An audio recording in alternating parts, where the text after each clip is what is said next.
d'Emmanuel Levin, Judaïsme contre sionisme, le cri d'un prophète en Israël, suite de sa réponse à l'article du professeur sioniste Yohanan Cohen-Yashar. Hannah Arendt n'a fait que vérifier par l'examen objectif de faits récents une vieille loi sociologique qu'avaient déjà découverte les auteurs du Zohar. Tout homme qui s'élève au-dessus du peuple et s'impose comme chef n'est pas vraiment spirituellement juif. Son âme est d'origine étrangère et il fait le malheur du peuple juif et même de l'humanité.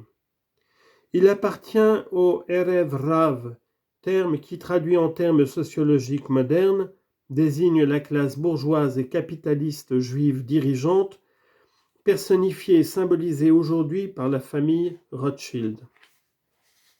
Le Zohar 1.25a distingue 5 catégories de Erev Rav.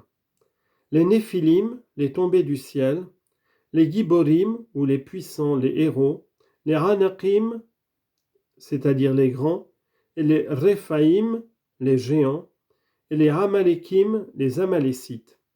Et il dit à leur sujet, citation, « Les âmes de ces 5 catégories ont survécu jusqu'à la 4e captivité d'Israël. Ce sont eux qui sont à la tête d'Israël, ils le dominent avec force. Ce sont des instruments de violence. » Genèse chapitre 49, verset 5. C'est de ces puissants qu'il est écrit. La terre était corrompue devant Dieu, la terre était pleine de violence. Les Giborim sont les âmes de la 3e catégorie dont l'Écriture dit, Genèse chapitre 6, verset 4, « Il en sortit des enfants qui furent des Giborim, des puissants, des héros, et d'une grande célébrité. » Ces âmes sont du même côté que celles dont l'Écriture dit, Genèse 6, 4, « Venez, faisons-nous une ville et une tour qui soient élevées jusqu'au ciel, et rendons notre nom célèbre. » Ces âmes animent les corps de ceux qui bâtissent des synagogues et des écoles, qui font faire des pentateuques et des ornements pour ces mêmes pentateuques, sous prétexte d'arriver au ciel, mais en réalité pour se faire une célébrité. C'est à eux que fait allusion le verset « Et rendons notre nom célèbre ». C'est par les forces démoniaques qu'ils s'élèvent au-dessus du peuple d'Israël, qui est comme la poussière de la terre. Ils le volent, et c'est à leur sujet que l'Écriture dit, Genèse 7, 19, « Les eaux crurent et grossirent prodigieusement au-dessus de la terre. »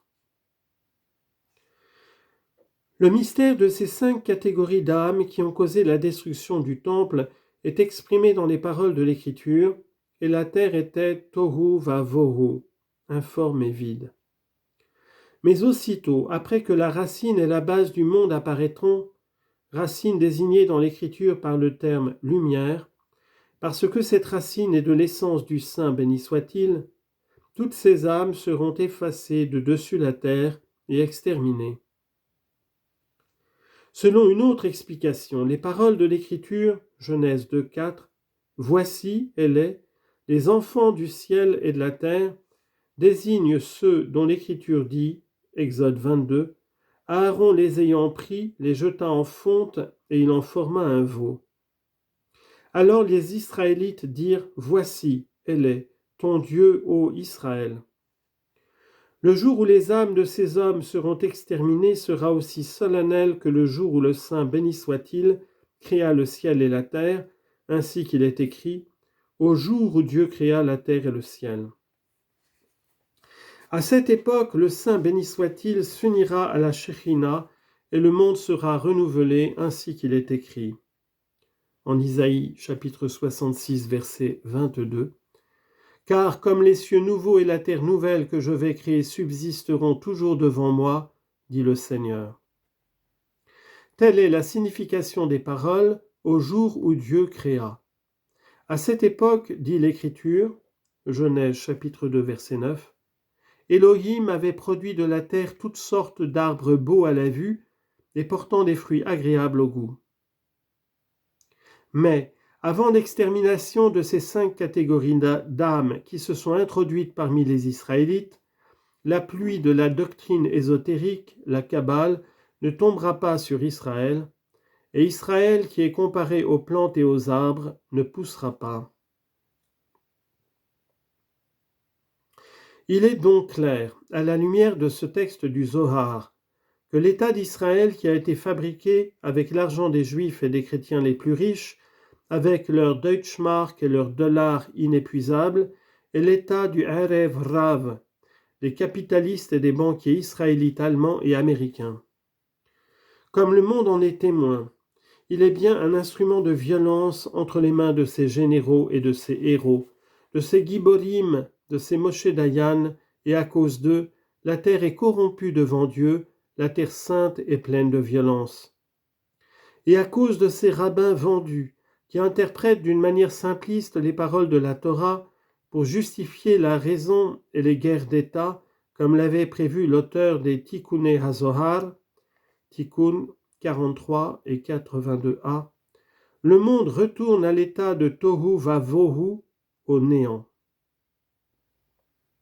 Cet état des Rothschild et des milliardaires juifs, ce veau d'or, ce Moloch des Israélites modernes, est donc condamné, voué à la destruction par les autorités et les sources les plus hautes du judaïsme.